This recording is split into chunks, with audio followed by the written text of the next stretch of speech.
You should be doing two things right now. You should either be gluing on. Hi, this is Sarah Islas, and this is my growth video. The first thing I want to show is my ability to give instructions, and most importantly, my ability to make sure that everyone's paying attention while I'm giving instructions. As you can see here, I don't really wait for students to get in their seats or focus on me before giving instructions.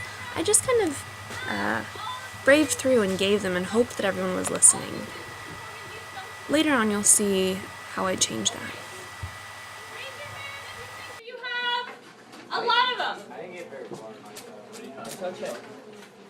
So, when you look back at your paper, if your paragraphs don't have all of these ideas, they probably aren't fleshed out enough. You need to have a thesis, you need to have a topic sentence, you need to have commentary, and 2 pieces of evidence for both body paragraphs. So this is a really good guide, and you don't have to do it in this exact order. I'm not saying that.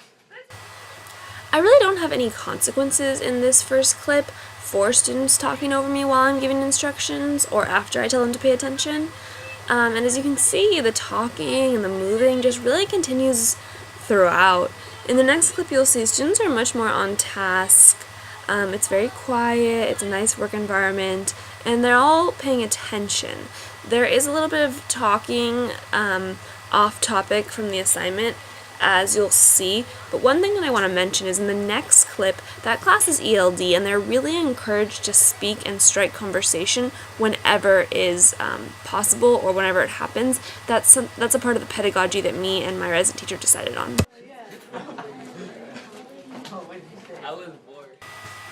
As you can see, there's a lot of movement around my classroom. Kids just seem to be getting up and moving. There's a lot of talking going on, and at the time I thought that this was not appropriate, but I was alright with it as long as they were working. What I found out later is that motion around the classroom, talking, being off task prevents working. So there is no such thing as, well, as long as they're working, it's okay if they do this. In reality, if they are off task, that means they are not working. This is also something I changed.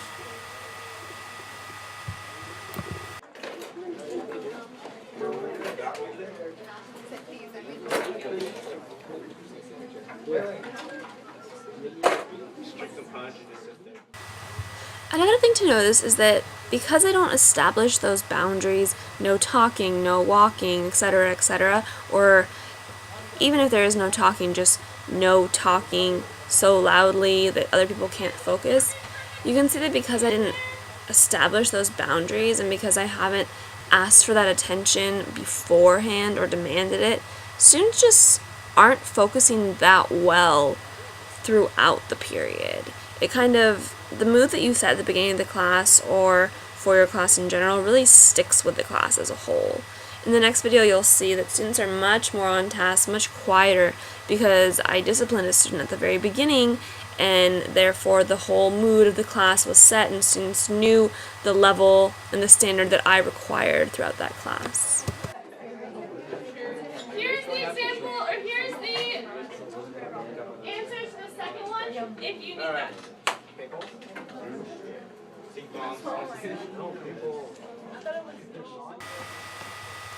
Right now, I just gave students answers to a question that I asked them, or an activity that I had them do, and later on I really came to find out that students don't learn from being given answers. They need to develop those answers on their own.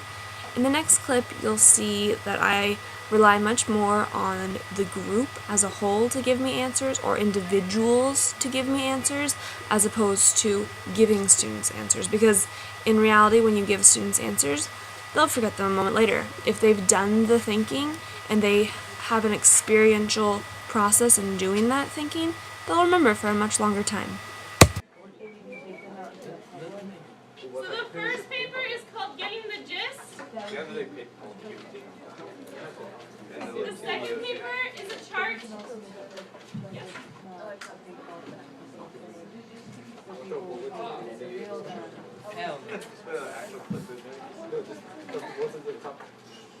Make sure you finish it fully. Miss Islas, who's recording the classroom? I'm sorry? Who's recording the classroom? Oh, me. It's for my project, remember? There we go. Just ignore it. This isn't necessarily evident in the next clip, but here I spent a lot of time passing out papers. Later on, I figured out that students love helping out in any way they can, so assigning students to pass out paper and save my time is extremely beneficial, and that's one thing that I've implemented in the classroom as a means of behavior management and as a means of efficiency. Miguel, could you get Lexi and Sophia one? Yeah. Okay. Hey, I didn't get the thing. I didn't get the paper. No, I didn't get it. Raise. Okay, guys, be quiet. It's time to come back. Listen up. Does anyone not have one of these? It takes me about 20 seconds here to get everyone quiet, and I need to remind people to raise their hands when they call for things. This is something that's changed a lot. My kids know now when I say quiet, that means quiet, and if they have a question, they need to raise their hand and ask it. If they don't raise their hand, I don't oblige them as I used to in this video. With one partner. They're my partner like an hour, and then they're gone. Clark. Hey, what are you doing? Thank you. Okay. So, what you're gonna do is you're gonna work with a partner, Okay. and you're going to read your partner's thesis and see how many of these questions it answers. Does it tell you who is doing an action? In this case, it should probably I love getting my students to collaborate, and I think it's a really important part of the classroom. So at the beginning of the year, the way that I implemented this was helping a lot of partner work, which is wonderful. But partner work has to be scaffolded. And what I learned over the year, and with a lot of help from my advisors and just from experience, is that the best way to do this is to have the students think on their own first and then collaborate. They need to come up with their own ideas so that they actually have something to add. Sometimes when they're just forced to work with a partner, they'll just talk instead of coming up with ideas. Now I always mandate silent thinking and recording time before we delve into group work so that kids have ideas to contribute to the group. If you're bored with what you're doing right now and you can't focus, I will give you more work to do. You distracted her, then you moved to her, and now you moved to Myra. You need to focus. What you just saw was me disciplining a student who had repetitively not been listening when I asked for quiet. Every time I asked for quiet, he would turn to someone and begin talking. First I gave him a look, then I spoke to him privately. I waited. His behavior didn't change, so I spoke to him much more publicly. Students know that there are specific disciplinary actions that I will take when they do not get quiet for attention, and this has garnished a lot better participation in class. And students know that they need to pay attention when I ask for quiet, otherwise there will be consequences.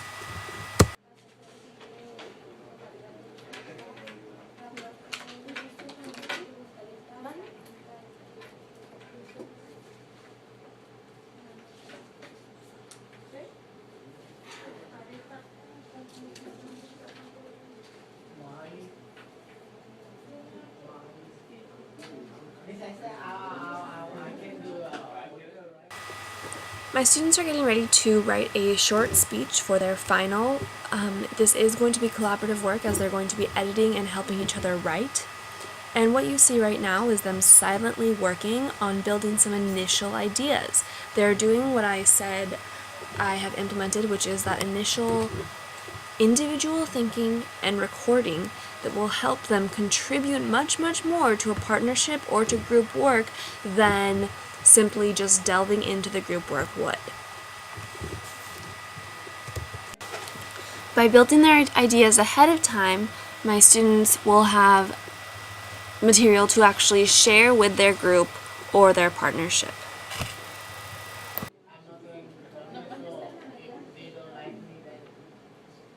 They'll like you. Just make sure that you always put on your best. You always put your best foot forward. You know what that means? Yeah.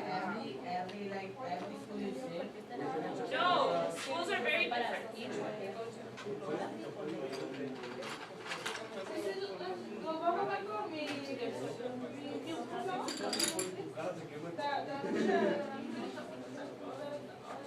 Miss Dudley? Yeah.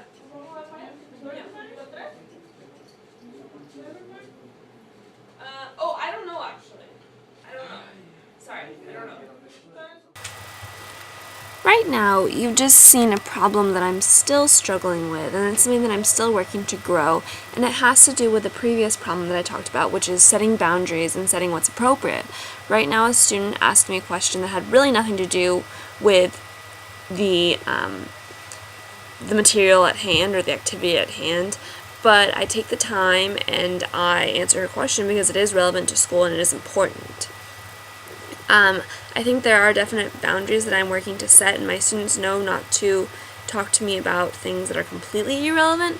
Right now, both students are talking to me about something school-related, which I have said is okay. They can always ask me school-related questions.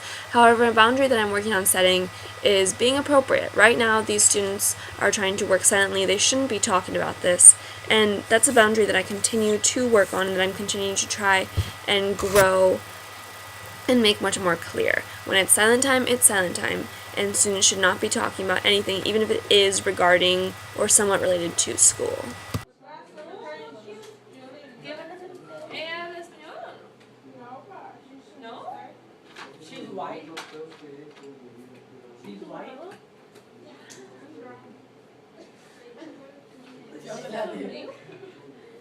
No, she's a white. You don't know about her? I never saw. O no puedes poner el sonido.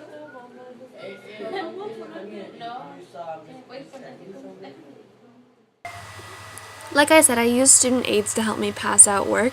Here I actually had student aids, 3 student aids at the beginning of the class, passing out work, markers, and scissors to help with the activity that we're doing so that I could go around and individually help students as opposed to dealing with organizing pencils and paper, etc., etc. What path are you on? It means where are you going in life? Oh, okay. Yeah, that's fine. You can draw a path to where you're actually going. Yeah, that's fine. That's fine. Right now, something kind of funny happened. I thought that my students weren't listening and that they didn't understand the directions that I'd given them for the assignment and for them to do their individual recording and reflecting, but they actually did, which I think speaks to my improvement on my fact to get everyone's attention and actually have them effectively follow directions. To a salon or in a salon? I like doing it in a salon, but it's expensive too. It's I don't